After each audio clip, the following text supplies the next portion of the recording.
If you've ever wanted to master embroidery applique with your Bernina 880, I'm going to take you through every single step for you to see how embroidery and applique can be so appealing. It saves you so much time because we're going to be placing fabric in place of where the design is actually going to stitch. Now, this is our Embroidery Essentials online course quilt. This is actually also an applique. There's different kinds of applique. Here we actually applique tool down as we cover up some confetti base to it. But I'm actually going to do this exact block for you, and you are going to see how the quilting is all done with batting all at once. So I've already transferred the designs to my USB stick, and I'm about ready to select them on screen. So here is my applique block, and it does tell me it fits in the oval hoop. So with applique for this particular project with making quilt blocks, we're starting with a no-show mesh. This is like a cutaway stabilizer. It's very soft, but it's going to form our foundation as we get started. Most of the time, I will stitch this right in the middle of my hoop. So without any extra adjustments, I'm going to just touch the needle and thread.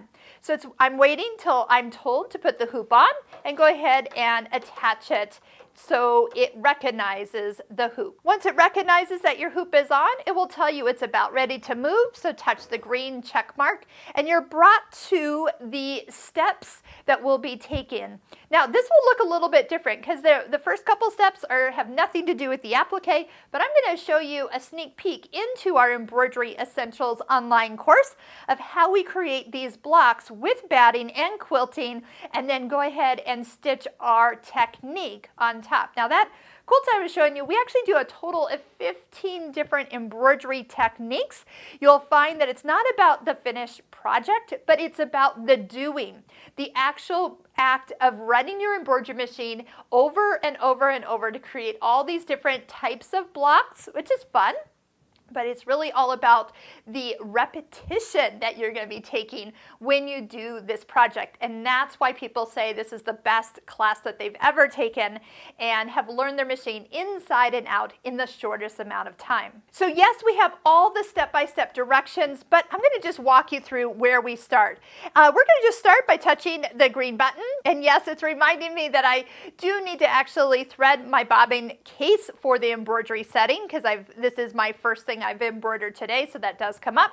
And I'm going to just go ahead and touch that green button, and it will go ahead and get us started. So the first thing it's going to actually stitch is just a square all the way around the outside perimeter. So this is giving me just a kind of a boundary on the stabilizer, so I know how big of batting I need to place there next. With that box in place, I know that I can just take a piece of scrap batting and cover up that placement line. So with applique, and this is technically a part of applique where it always stitches the shape or size that it's going to need fabric applied to. So it is showing us that that is what we need for batting. And I can see real quick that I've got plenty of batting, and I'm going to just go ahead and start to stitch while I continue to tack here. So after it stitches all the way around, now they just did a single line on that one, but now that it's actually stitching this down, most applique designs will now stitch around your shape a total of 2 times to really hold it in place. Now after it stitches and stops, so on our step 2 here, we are going to take the hoop off the machine just because it's a little easier for me to do the trimming, and I'm going to trim super close to the edge of the stitching line. So if I wanted to be a little bit more resourceful with my batting, I could have placed this corner really close to where that original stitching line. I knew I wasn't going to be able to get 2 blocks out of this piece, so I just went ahead and covered it up and not worried about it. But this is where the next step stops, and then I'm going to take my applique scissors or my curved embroidery scissors.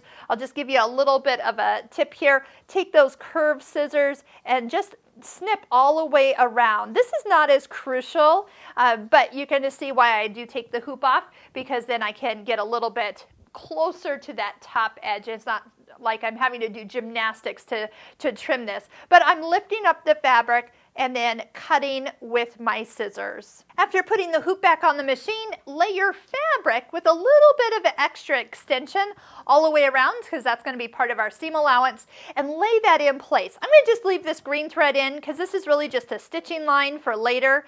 It's really not going to show, and I want you to see where it's actually going to stitch. But this is how we get batting underneath a lot of blocks. A lot of companies create their embroidery blocks just like this, and you just notice that I've laid the fabric. I didn't spray it or anything, but I am giving a little bit of smoothness just to make sure it all stays nice and flat. Most of the time it does, because it will naturally stick to the batting. I've chosen a pink polka dot for my butterfly applique fabric, so I'm choosing a light pink for the quilting, and that's actually the next step. So I've changed threads, and then I'm going to go ahead and start quilting kind of the little stipple stitch that you saw in the background of the quilt block. So we're just going to stitch that, and then we'll be ready to do the applique.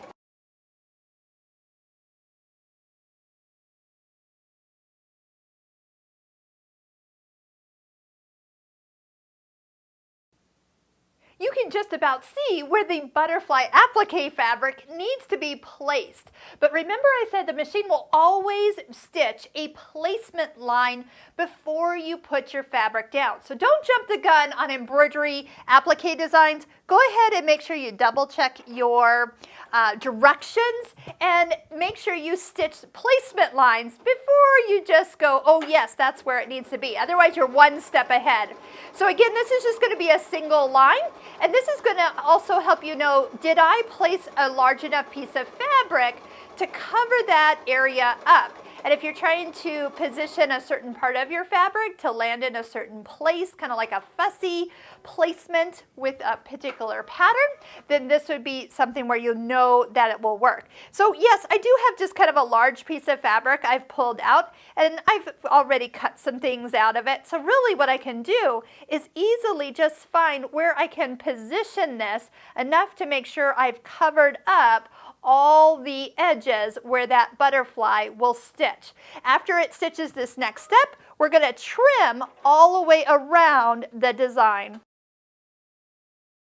I know I used pretty much matching thread for the outline of the butterfly, but it's now time to take the hoop off the machine and trim really close to that line. Now, this will have a satin stitch over it, so if you were to use a slightly darker thread, you're guaranteed that it will be able to cover it up in the next step. So the key is really to lift the fabric, and with nice, sharp, curved embroidery scissors is to go around the design and get nice and close to the stitching line. Even if you accidentally snip a little bit of that thread, you'll really be okay. So you're, like I said, it's going to cover up when you do your next part. Just make sure you're not leaving much of a little border, 1/8 of an inch tops, but you really can always come in. And what helps is the lifting up of the fabric as you push your curved scissors down. These are my favorite embroidery scissors.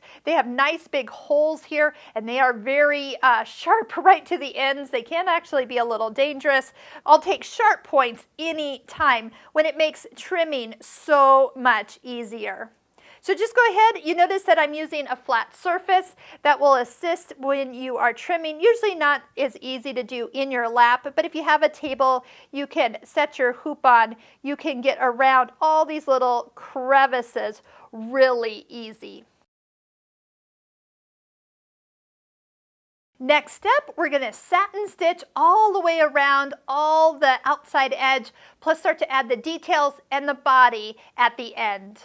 You can see on screen that we are stitching out the details kind of in the middle of the butterfly, and now it's starting the satin stitch all the way around the outside of the cut edge, and we have about 11 minutes to go. We could probably put the rabbit on here and speed this baby up a little bit so it doesn't take as long. It jumped from 11 minutes down to 8 minutes, and again, if you have a nice solid surface, that won't be a problem at all. Those stitches are beautiful. They're going to really come around and fill in that area around the raw edge, and it's going to look awesome when it's done. A beauty of an applique is that you're not waiting for an entire middle of an area to fill in. You're going to pick your fabric, pick a print like I did. I decided to go with the white polka dots, and I really like the way it's looking.